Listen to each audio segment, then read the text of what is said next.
আসসালামু আলাইকুম। আজ আমি আপনাদের সাথে এক্সপ্লেইন করতে চলেছি ইন্দোনেশিয়ান হরর মুভি সুসুক। মুভিটি ২০২৩ সালে মুক্তি পায়। সৃষ্টিকর্তা যেমন আমাদের সৃষ্টি করেছেন তেমনই সবকিছুর ধ্বংসও রয়েছেন, আর এটা আমাদের সকলকে মেনে নিতে হয়। আর এই চিরন্তন সত্য কথাটি যে মানতে না পারে সে কালো জাদুর মতো ভয়ানক জাদুতে আসক্ত হয়, এমনকি কালো জাদুর মাধ্যমে সবকিছু টিকিয়ে রাখার চেষ্টা করে। আর এই কালো জগতের অস্তিত্ব এবং ভবিষ্যৎ কতটা ভয়াবহ হয় তা আমরা সবাই জানি। ইন্দোনেশিয়ার একটি মেয়ে চিরকাল সুন্দর থাকার জন্য তার মুখে ঢুকিয়েছিল মন্ত্রসিক্ত শত শত সুই। তারপর কি সে সুন্দর থাকতে পেরেছিল, নাকি তার সাথে ঘটে গিয়েছিল সব থেকে ভয়ানক ঘটনাটি? সেই ঘটনাটিই আজ আমরা জানতে চলেছি এই এক্সপ্লেনেশনের মাধ্যমে। তবে চলুন শুরু করা যাক আজকের হরর এক্সপ্লেনেশন। মুভির শুরুতেই আমরা একটি মেয়েকে দেখতে পাই যার নাম লারাস। গোসল শেষে মেয়েটি আয়নার সামনে সাজগোজ করছিল। এমন সময় সে তার মুখে একটি দাগ দেখতে পায়, আর দাগটি দেখে সে খুবই চিন্তিত হয়ে পড়ে। আর সে তার বোনকে ফোন করে। তার বোনের নাম আয়ু, সে একজন মেকআপ আর্টিস্ট। কিন্তু তার বোন তার ফোন রিসিভ করছিল না, কেননা সে একজন দেহ ব্যবসায়ী, আর যার কারণে তার বোন তাকে মোটেই দেখতে পারতো না। তার বোন চাইতো যে সে এই পথ থেকে ফিরে আসুক, স্বাভাবিক জীবনযাপন করুক। আয়ু ফোন না ধরার কারণে লারাস তাকে একটি ভয়েস ক্লিপ পাঠায়। ভয়েস ক্লিপে সে বলে যে সে আর এই কাজ করতে চায় না, কিন্তু চাইলেই তো সব পারা যায় না। তাই আজ শেষবারের মতো সে তার ক্লায়েন্টের সাথে দেখা করতে যাচ্ছে। এর পরের সিনে আমরা দেখতে পাই লারাস তার ক্লায়েন্টের লোকেশনে চলে এসছে, আর তার সাথে ছিল একটি ছেলে যার নাম হচ্ছে আরমান। আর এখানে দেখেই বোঝা যাচ্ছে যে আরমান লারাসকে খুবই পছন্দ করে। আরমান লারাসকে জিজ্ঞাসা করে যে তোমার কতক্ষণ সময় লাগবে। তখন লারাস তাকে উত্তর দেয়, খুব বেশি সময় লাগবে না, আমার যখন কাজ শেষ হয়ে যাবে আমি তোমাকে এসএমএসে জানাবো। তারপর লারাস তার ক্লায়েন্টের কাছে যায়। সে তার ক্লায়েন্টের সাথে দেখা হওয়ার পর তাকে বলে সে আর এই ধরনের কাজ করতে চায় না। সে স্বাভাবিক জীবনযাপন করতে চায়, এমনকি পরিবারকে সময় দিতে চায়। তখনই লারাসের ক্লায়েন্ট লারাসকে বিয়ের প্রস্তাব দিয়ে বসে, কিন্তু লারাস কোনোভাবেই রাজি হয় না। এক পর্যায়ে তাদের তর্ক বিতর্ক হতে শুরু করে। এমনকি তর্ক বিতর্কের এক পর্যায়ে গিয়ে ওই লোকটি লারাসের গায়ে হাত দেয়। মারামারি ধরাধরির এক পর্যায়ে লারাস তার বোনকে কল দেয়, কিন্তু তার বোন আয়ু কোনোভাবেই কল রিসিভ করে না। এক পর্যায়ে লারাসকে লোকটি ব্যালকনি থেকে নিচে ফেলে দেয়, আর লারাস তার গাড়ির উপরে পড়ে যায়, এমনকি তার খুব ভয়াবহ অবস্থা হয়ে যায়। লারাসকে একটি হসপিটালে ভর্তি করা হয়। হসপিটালটিতে দেখা যায় আরমান এবং তার বোন আয়ুকে। ডক্টর তাদেরকে জানায় যে লারাসের ব্রেনের একটা অংশ ড্যামেজ হয়ে গিয়েছে। এসব শোনার পর আয়ু এবং আরমান দুজনেই খুব চিন্তিত হয়ে যায়। ডক্টর আরও বলে যে লারাসের মুখে অনেক সুই পাওয়া গিয়েছে, যেগুলো খুবই ক্ষতিকারক। আর এটা শোনার পর আরমান আয়ুকে বলে যে ওর মুখে যে সুইগুলো পাওয়া গিয়েছে সেগুলো খুবই ক্ষতিকারক। তার কারণ হচ্ছে এগুলো কালো জাদুর মাধ্যমে তার মুখে ঢোকানো হয়েছে। এগুলো বের করতে হলে কোনো কবিরাজের দরকার, ডাক্তার কোনোভাবেই এগুলো পারবে না। কিন্তু আয়ু তার কথা উড়িয়ে দিয়ে বলে আমি কোনো কবিরাজে বিশ্বাস করি না। এরপর আমরা দেখতে পাই লারাস মারা গিয়েছে, আর ডাক্তার সব কিছু খুলে ফেলছে। আর এরপর দেখা যায় হঠাৎ করেই লারাস নড়তে শুরু করে, আবার উদ্ভট আচরণ করতে শুরু করে। তারপর আরমান এবং আয়ু দুজনেই খুব ভয় পেয়ে যায়। কিছুক্ষণ পর পরিস্থিতি স্বাভাবিক হয়ে যায়। এরপর দেখা যায় রাতে লারাসের পাশে আয়ু বসে আছে, আর লারাসের পাশের বেডের এক মহিলা সে আয়ুকে কিছু একটা ইশারা করে দেখাচ্ছে। এমন সময় হঠাৎই লারাস উঠে বসে পড়ে, এমনকি তার সামনে অদ্ভুত কিছু দেখা যায়, আর আয়ু সেটা নোটিস করে। পরিস্থিতি বুঝতে পেরে আয়ু সিদ্ধান্ত নেয় যে আরমানের কথাই সে রাখবে। লারাসকে নিয়ে গ্রামে চলে যাবে, আর সেখানে গিয়ে তার চিকিৎসা করাবে। তারা লারাসকে নিয়ে গ্রামের উদ্দেশ্যে রওনা দেয়, এবং তাদের গ্রামের নাম ছিল রেজুসারি ভিলেজ।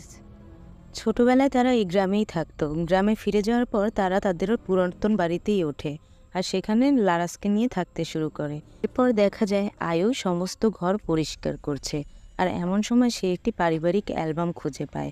অ্যালবামটিতে থাকা কিছু ছবি দেখে আয়ু অনেক আবেগপ্রবণ হয়ে পড়ে। সে ভাবতে থাকে সেদিন যদি সে তার বোনের কলটি রিসিভ করত, তাহলে হয়তো আজ তার বোনের এই অবস্থা হতো না। এমন সময় সে ঘর পরিষ্কার করতে করতে আরও কিছু পুতুল পায়, যেগুলো ছিল তার মায়ের, কারণ তার মাও ছিল একজন মেকআপ আর্টিস্ট। সে তার এই কাজের সূত্রে পুতুলগুলোকে ব্যবহার করত। এমন সময় সে তার মায়ের একটি ছবিও খুঁজে পায়। এরপর আমরা দেখতে পাই আয়ু একজন প্রতিবেশীর সাথে দেখা করতে চায়, যার নাম ছিল দামার। দামারের সাথে দেখা হওয়ার পর সে রহমান নামের একজন কবিরাজের কথা তাকে বলে, তার সব সমস্যা সমাধান করে দিতে পারবে এমনটাও বলে তাকে। আর তার কথা শুনে আয়ু রাজি হয়ে যায়। তারপর আয়ু রহমানের বাড়িতে যায়। রহমানকে সব কথা খুলে বলার পর রহমান বলে, আমি তোমার বাড়িতে যাব, তোমার বোনকে গিয়ে দেখে আসব। ওই দিন রাতে আয়ুর সাথে বাড়ির মধ্যে অদ্ভুত সব ঘটনা ঘটতে থাকে। আয়ু খুবই চমকে যায়, তার নাকে একটা বিশ্রী গন্ধ পায়। সে হঠাৎ করে লক্ষ্য করে ম্যানিকুইনের রক্তপাত হচ্ছে, আর মুখের একটা পাশ তার বোন লারাসের মতো দেখতে হয়ে যাচ্ছে। হঠাৎ সেখানে আরমান চলে আসায় পরিস্থিতি একদম স্বাভাবিক হয়ে যায়। পরদিন রহমান তার বোন লারাসকে দেখতে চলে আসে। রহমান খুব পটু একজন কবিরাজ ছিল। লারাসকে দেখেই সে বুঝে যায় তার মুখে থাকা সুইগুলো হচ্ছে সুসুক। এখানে রহমান ক্লিয়ার করে যে সুসুক আসলে কি। সে বলে সবাইকে যে সুসুক হচ্ছে এমন একটি সুই যেটা কাউকে চিরকাল সুন্দর রাখতে সাহায্য করে। এটা আমরাই ব্যবহার করে থাকি। এটা মূলত করা হয় স্বর্ণের সুই দিয়ে। এটা যখন করা হয় তখন কোনো ত্রুটি দেখা যায় না। সজ্জায় থাকে তখন এটি বিষাক্ত হয় তার জন্য। কবিরাজ রহমান লারাসের মুখ থেকে সব সুই বের করার চেষ্টা করে, কিন্তু মুহূর্তের মধ্যেই শান্ত লারাস অশান্ত হয়ে পড়ে, এমনকি কবিরাজকে আক্রমণ করতে শুরু করে। আর তখন কবিরাজ ভয় পেয়ে ওখান থেকে চলে যেতে চায়। কবিরাজ যাওয়ার সময় শুধু বলে, লারাসের মুখে যে সুইগুলো রয়েছে সেই সুইগুলো কোনো সাধারণ সুই নয়, এই সুইগুলো কালো জাদুর মাধ্যমে দেওয়া হয়েছে। এই কথা বলে সে ওখান থেকে চলে যায়। তারপর এখানে আমরা একটি ছেলেকে দেখতে পাই যার নাম শ্রীনু। সে লারাসকে গ্রামে থাকাকালীন খুবই পছন্দ করত। সে লারাসকে প্রপোজও করেছিল এবং লারাস তাকে রিজেক্ট করে, আর তাই নিয়ে শ্রীনুকে সবাই এখন খ্যাপায়। তুমি একজন যৌনকর্মীর কাছেও রিজেক্ট হয়েছ এমন কথাও বন্ধুদের কাছে তাকে শুনতে হয়, আর সে খুবই ভেঙে পড়ে এবং কষ্ট পায়। তারপর শ্রীনু তার বন্ধুদেরকে খুব মারে। এরপর পরের সিনে দেখা যায় আয়ু নেট ঘাটাঘাটি করে তার বোনের মুখের সুইগুলো কি করে বের করা যায় তেমন একজন এক্সপার্টকে খুঁজছিল, আর সেই অনুযায়ী সে একটা লোককে পেয়েও যায়। হঠাৎই আয়ু উপলব্ধি করে সে ছাড়াও রুমে অন্য কেউ আছে। সে খাটের তলায় একটা পা দেখতে পায়, কিন্তু কোনো রকমের রাতটা কাটিয়ে যাওয়ার পর সে সকালবেলা এমন একটি খবর শুনতে পায় যেটা শোনার জন্য সে মোটেও প্রস্তুত ছিল না। আয়ু জানতে পারে তার বোন লারাসকে যে রহমান কবিরাজ দেখতে এসেছিল সে আজ সকালেই মারা গিয়েছে। এসব কথা শুনে আয়ু ঘাবড়ে যায় এবং সে বিশ্বাস করতে শুরু করে যে কালো জাদু হলেও হতে পারে। এরপর দেখা যায় গ্রামের সব লোক বলাবলি করছিল যে লারাস মেয়েটি ভালো নয়, একে গ্রাম থেকে বের করে দেওয়া হোক, এর জন্য কবিরাজ মারা গিয়েছে। এরপর আমরা দেখতে পাই আরমান সেই এক্সপার্টের কাছে যায় যে লারাসের বিষয়ে সব জানতে চায়, এমনকি লারাসকে তার কাছে নিয়ে যেতে বলে। তারপর আমরা দেখতে পাই ওই দিন রাতে আয়ু যখন লারাসকে পরিষ্কার করতে যাচ্ছিল তখন লারাসের পিঠে একটি অন্য চোখ বের হয়েছে, আর যা দেখে আয়ু খুবই ঘাবড়ে যায়। ঠিক আগেরবারের মতোই আরমান সেখানে চলে আসার পরিস্থিতি আবার স্বাভাবিক হয়ে যায়। এর পরের দিন তারা লারাসকে নিয়ে ওই এক্সপার্ট পারসিতোর কাছে যায়। পারসিতো লারাসকে দেখেই বলে তার মুখে অনেকগুলো সুসুক রয়েছে। সে আরও বলে সুসুকগুলো বের না করলে লারাস কোনোভাবেই সুস্থ হবে না, কারণ সুসুকগুলো এখন নেগেটিভ কাজ করছে। একটা রিচুয়ালের মাধ্যমে লারাসের মুখ থেকে সুইগুলো বের করতে হবে।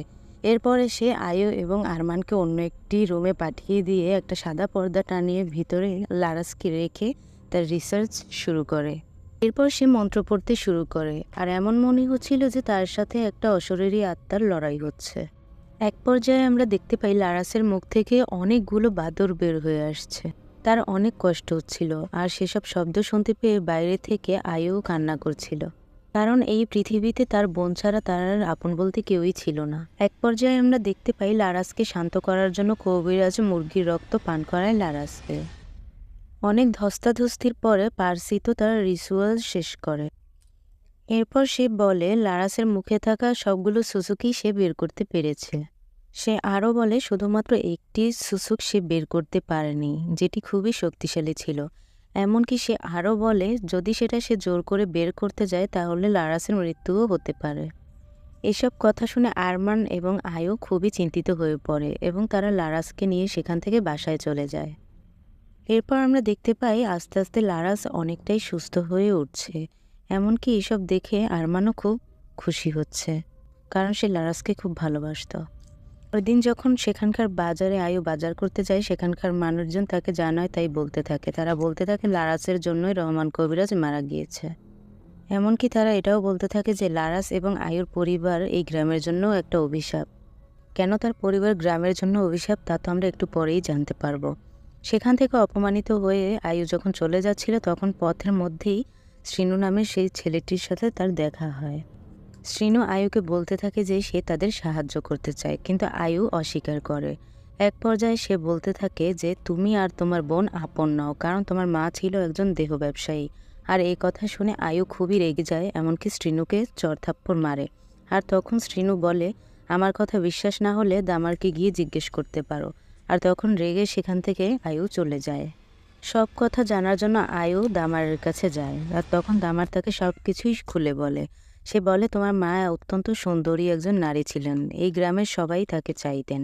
আর একজনের সাথে তার বিয়ে হওয়ার পর লারাসের জন্ম হয়, কিন্তু বিয়ের পরেও তোমার মা বাইরে সম্পর্ক স্থাপন করতে থাকে। আর যেটা লারাসের বাবা মানতে না পারে, একদিন রাত্রিকে খুবই মারতে থাকে। রাত্রি হলো লারাসের মা। আর আমরা দেখতে পাই যখন লারাসের মাকে তার বাবা মারছিল, তখন গ্রামবাসীরা তা আটকানোর জন্য তার বাবাকেই মেরে ফেলে। লারাসের মায়ের কিছুই হয় না, কারণ সেও সুসুক ব্যবহার করত চিরকাল সুন্দর থাকার জন্য। ঠিক যেমন এখন সুসুক ব্যবহার করে লারাসের অবস্থা, ঠিক তেমনই হয়েছিল লারাসের মায়ের অবস্থাও, কারণ সেও মুখে সুসুক ব্যবহার করেছিল, আর যাতে ছিল কালো জাদু।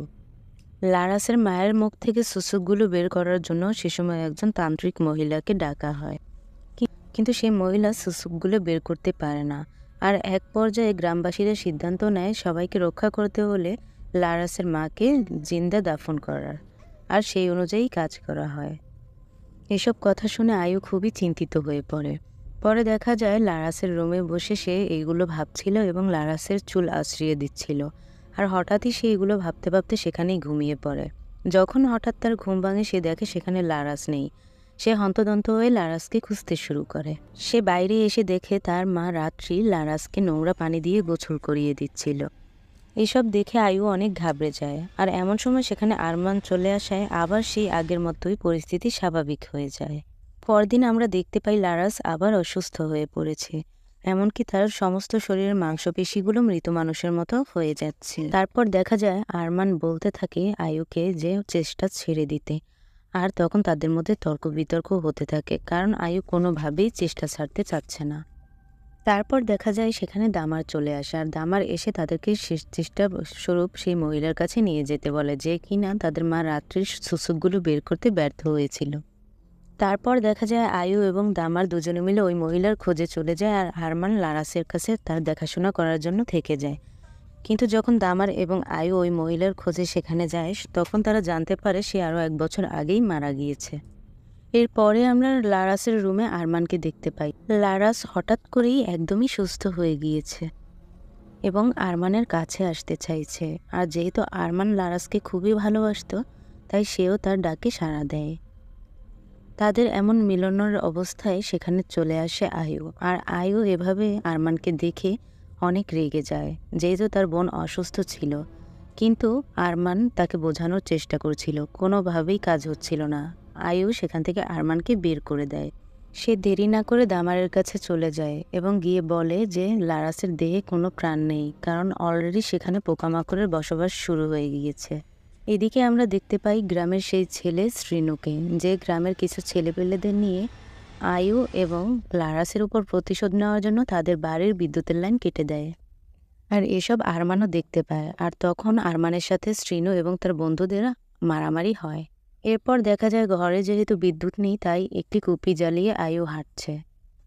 হঠাৎই সে সেখানে একটি বাচ্চার কান্না শুনতে পায়। যখন সে কাছে এগিয়ে যায়, তখন সে দেখতে পারে এটা আর কেউ নেই, এটা হচ্ছে ছোটবেলার লারাস। মুহূর্তের মধ্যেই দেখা যায় লারাস বড় হয়ে গিয়েছে আর আয়ুকে আক্রমণ করছে।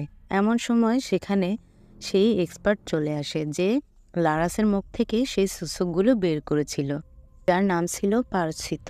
পার্সিতকে এখানে মূলত নিয়ে আসে দামার। আর এখানে সে এটাও ক্লিয়ার করে যে দামারই হচ্ছে আয়ুর বাবা। বলছিল যে তার মায়ের সাথে দামারের অবৈধ সম্পর্ক ছিল। দেখা যায় পার্সিত বলছে যে লারাসের বডিটা এখন মৃতদেহ ছাড়া আর কিছুই না। পার্সি তো আরও বলে যে আরও একটু রিচুয়াল করে সুসুকটা বের করার চেষ্টা করতে হবে, কিন্তু সুসুকটা যদি বের না করা যায় তাহলে অবশ্যই তাকে তার মায়ের কবরেই কবর দিতে হবে। এখানে আরও একটি জিনিস ক্লিয়ার করি যে কোনো মানুষ যদি পুরোপুরি মারা না যায় তাহলে তাকে জিন ভর করে তাকে পরিচালনা করতে পারে, কিন্তু কোনোভাবে যদি সে পুরোপুরি মারা যায় তাহলে কিন্তু তাকে জিন পরিচালনা করতে পারে না। আর ডক্টর তো এটাই বলেছিল যে লারাসের ব্রেনের কিছুটা অংশ ড্যামেজ হয়েছে, বাকি অংশ ভালো আছে, আর তাই হয়তো জিন তার উপর ভর করে বিভিন্ন কার্যক্রম করছে। এরপর দেখা যায় পার্সি তো তার রিচুয়াল শুরু করে। রিচুয়ালের এক পর্যায়ে দেখা যায় লারাস হঠাৎ করেই সুন্দরী হয়ে যায়, আর তার সুন্দরে মুগ্ধ হয়ে সেখানে পার্সি তো প্রেমে পড়ে যায়, এমনকি আবেগঘন মুহূর্ত কাটাতে শুরু করে। আর তখনই হঠাৎ করে লারাস তাকে গলায় কামড় বসিয়ে তাকে মেরে ফেলে, আর রিচুয়াল ওখানে অসম্পূর্ণ থেকে যায়। এরপরে দেখা যায় গ্রামের সেই ছেলেটি আয়ু আর লারাসের বিরুদ্ধে সবাইকে খেপিয়ে তুলছে আর বলছে যে তারা সুসুক ব্যবহার করে, আর গ্রামের সবাই সুসুকের ব্যাপারে সবকিছুই জানতো। এরপর গ্রামবাসীরা মিলে আয়ু আর লারাসকে গ্রাম থেকে বের করে দেওয়ার জন্য তাদের বাড়িতে যায়, আর তখন তাদেরকে আটকায় দামার। আর সেই মুহূর্তে লারাসের বডি নিয়ে আয়ু আর আরমান কবরস্থানে যায়। গ্রামবাসীরা যখন বাড়িতে প্রবেশ করে তখন পার্সিতোর লাশ দেখে তারা সবাই সন্দেহ করতে থাকে যে দামার এসব কাজে যুক্ত, তাই দামারকে সবাই মারতে শুরু করে। এরপর দেখা যায় শ্রীনু ছেলেটি বুঝতে পেরে যায় যে আয়ু পেছনের দরজা দিয়ে পালিয়েছে, আর তাই সে মোটরসাইকেল নিয়ে পিছনে পিছনে তাড়া করে। এরপর যখন সামনে থেকে সে গাড়িটা আটকানোর চেষ্টা করে তখন ওখানে আরমান কোনো রাস্তা না দেখতে পেয়ে তাকে গাড়ির চাপা দিয়ে চলে যেতে থাকে। ঘটনাস্থলে শ্রীনুর মৃত্যু হয়। এরপর তারা কবরস্থানে পৌঁছায়, আর সেখানে গিয়ে তারা রাত্রি মানে আয়ুর মায়ের কবর খুঁজতে থাকে। খুঁজতে খুঁজতে এক পর্যায়ে তারা একটি কবর খুঁড়তে থাকে। খোঁড়ার এক পর্যায়ে তাদের মনে হয় যে এটা তাদের মায়ের কবর নয়। তারপর তারা সেটিকে বাদ দিয়ে আরেকটি কবর খুঁড়তে থাকে। এরপর দেখা যায় যে সেখানে রাত্রির মুখটি ভেসে ওঠে। আজব ব্যাপার হচ্ছে এত বছর পরেও লাশটির কোনো পরিবর্তন হয়নি, ঠিক যেমন ছিল তেমনই আছে। এর কারণ হচ্ছে ওই যে কালো জাদু। আর এরপর দেখা যায় হঠাৎই লারাসের দেহটি নড়তে শুরু করে আর আক্রমণ করে আরমানকে। আর সেখানে আরমানকে আক্রমণ করার পর আরমান মৃত্যুবরণ করে। আর এক পর্যায়ে নিজে থেকেই লারাস তার বোনকে জড়িয়ে ধরে কাঁদতে থাকে আর অনুশোচনা করে এক পর্যায়ে কবরের মধ্যে নিজেই ঢুকে যায়। আর এরপর দেখা যায় আয়ু নিজে থেকেই ওখান থেকে চলে যায় দাফন করে আর গাড়িতে গিয়ে বসে। তাকে দেখে মনে হচ্ছিল যে সে একদমই স্বাভাবিক নেই, সে মানসিক ভারসাম্য হারিয়ে ফেলেছে। আর এ পর্যায়ে এখানেই মুভিটি শেষ হয়ে যায়। আমার এক্সপ্লেনেশন ভালো লাগলে অবশ্যই আমার চ্যানেলটি সাবস্ক্রাইব করে সাথে থাকবেন। ধন্যবাদ।